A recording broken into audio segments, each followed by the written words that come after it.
تسلیم کے پانی سے ہوں گی۔ شراب میں کوئی چیز ملائی جاتی ہے تو اس سے اس کا جوش زیادہ ہو جاتا ہے۔ وہ تسلیم جنت کا ایک ایسا چشمہ ہے جس سے مقرب لوگ پانی پیتے ہیں، یعنی اس چشمے کا پانی وہ خالص ملے گا، اور نیک لوگوں کو شراب میں اس میں سے تھوڑا سا ملا دیا جائے گا۔ اس کے بعد اس نوجوان نے کہا، ارے دھوکے میں پڑے ہوئے، تیرے اس محل کو، تیرے اس بلا خانہ کو، تیرے ان فرشوں کو ان سے کیا مناسبت؟ وہ بڑی اونچی جگہ ہے جن پر فرش بنے ہوئے ہیں، ایسے فرش جو بہت بلند ہیں، وہ ریشم کے ہوں گے۔ وہ لوگ عجیب و غریب خوبصورت کپڑوں پر حتیقیہ لگائے ہوئے، اللہ کا ولی ایسے دو چشموں کو دیکھے گا جو دو باغوں میں جا رہے ہوں گے۔ ان دونوں باغوں میں ہر قسم کے میوے دو دو قسمیں ہوں گی۔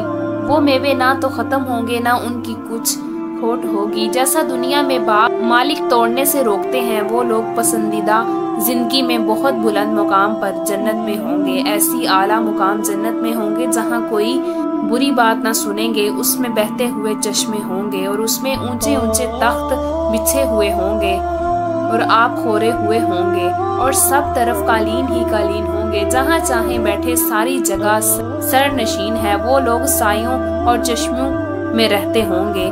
اس کے جنت کے پھل ہمیشہ رہنے والے ہوں گے، کبھی ختم نہ ہوں گے۔ اس کا سایہ ہمیشہ رہنے والا ہوگا۔ یہ تو انجام ہے متقی لوگوں کا، اور کافروں کا انجام دوزخ ہے۔ وہ کیسی سخت آگ ہوگی، اللہ تعالیٰ ہی محفوظ رکھے۔ بے شک مجرم لوگ جہنم کے عذاب میں ہمیشہ رہیں گے۔ وہ عذاب کسی وقت بھی ان سے ہلکا نہ کیا جائے گا۔ وہ لوگ اس میں مایوس پڑے ہوں گے۔ بے شک مجرم لوگ بڑی گمراہی اور حکامت کے جنون میں پڑے ہیں۔ ان کو اپنی حکامت اس دن معلوم ہوگی جس دن منہ کے بل گھسیٹ کر جہنم میں پھینک دیے جائیں گے، اور ان سے کہا جائے گا، دوزخ کی آگ لگنے کا، اس میں جلنے کا مزہ چکھو۔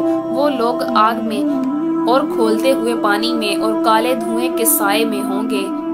مجرم آدمی اس بات کی تمنا کرے گا کہ اس دن کے عذاب سے جڑنے کے لیے اپنے بیٹوں، اپنی بیوی کو، بھائی کو اور سارے کنبے کو جن میں وہ رہتا تھا، اور تمام روئے زمین کے آدمیوں کو اپنی فدیے میں دے دے، پر کسی طرح عذاب سے بچائے۔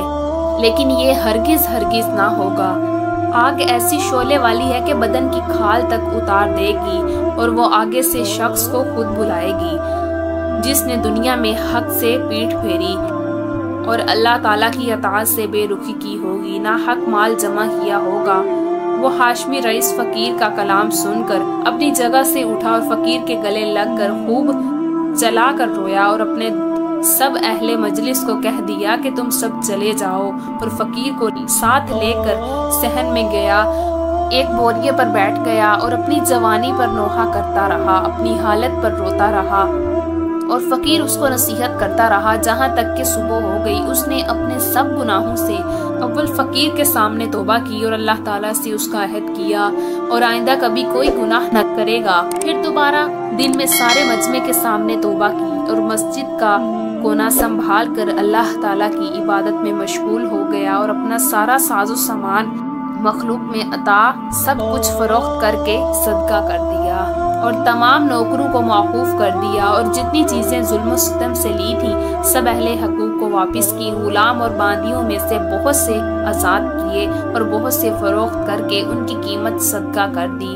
موٹا لباس جو کی روٹی اختیار کی، تمام رات نماز پڑھتا، دن کو روزہ رکھتا، تاکہ بزرگ اور نیک لوگ اس کے پاس زیارت کو آنے لگے، اور اتنا مجاہدہ اس نے شروع کر دیا کہ لوگ اس کو اپنے حال پر رحم کھانے اور مشقت میں کمی کرنے کی فرمائش کرتے ہیں، اور اس کو سمجھاتے ہیں کہ اللہ تعالیٰ بہت کریم ہے، وہ تھوڑی محنت پر بہت زیادہ اجر عطا فرمائے گا۔ مگر وہ کہتا ہے کہ دوستو، میرا حال مجھ کو معلوم ہے، میں نے اپنے مولا کی رات دن نافرمانیاں کی ہیں، بڑے سخت سخت گناہ کیے ہیں۔ یہ کہہ کر وہ رونے لگتا اور خوب روتا رہا۔ اسی حالت میں ننگے پاؤں پیتلے حج ہو گیا، ایک موٹا کپڑا بدن پر تھا، ایک پیالہ اور ایک تھیلا صرف ساتھ تھا۔ اسی حالت میں مکہ مکرمہ پہنچا اور آج کے بعد وہی قیام کر لیا، وہیں ان کا انتقال ہوا۔ مکہ کے قیام میں رات کو حتیم میں جا کر خوب روتا اور گڑ گڑاتا اور کہتا، میرے مولا، میری کتنی خلوتیں ایسی گزر گئیں جن میں نے تیرا خیال بھی نہ کیا، میرے کتنے بڑے بڑے گناہوں سے تیرا مقابلہ کیا، میرے مولا میری نیکیاں ساری جاری رہیں، کچھ بھی ناکامیاں اور میرے گناہ میرے ساتھ رہ گئے، ہلاکت ہے میرے لیے اس دن جس دن تجھ سے ملاقات ہو گئی، جس دن مرنے کے بعد میرے لیے ہلاکت پر ہلاکت ہے، یعنی بہت زیادہ ہلاکت اس دن جس دن میرے اعمال نامے کھولے جائیں گے۔ آہ میری رسوائیوں سے بھرے ہوئے ہوں گے، وہ میرے گناہوں پر ہوں گے، بلکہ تیری ناراضگی سے مجھ پر ہلاکت جو تیرے ان احسانوں پر ہوگا جو ہمیشہ تو نے مجھ پر کیے، اور تیری ان نعمتوں پر ہوگا جن کا ہمیشہ میں نے گناہوں سے مقابلہ کیا، اور میری ساری حرکتوں کو تو دیکھ رہا ہے۔ میرے آقا تیرے سوا میرا کون سا ٹھکانہ ہے جہاں بھاگ کر چلا جاؤں، تیرے سوا کون ایسا ہے جس سے التجا کروں، تیرے سوا کون ہے جس پر کسی قسم کا بھروسہ کروں۔ میرے آقا میں اس قابل ہرگز نہیں ہوں کہ تجھ سے جنت کا سوال کروں، البتہ محض تیرے کرم سے، تیرے انداز سے، تیرے فضل سے اس کی تمنا کرتا ہوں، تو مجھ پر رحم فرما، میرے گناہوں کو معاف فرما۔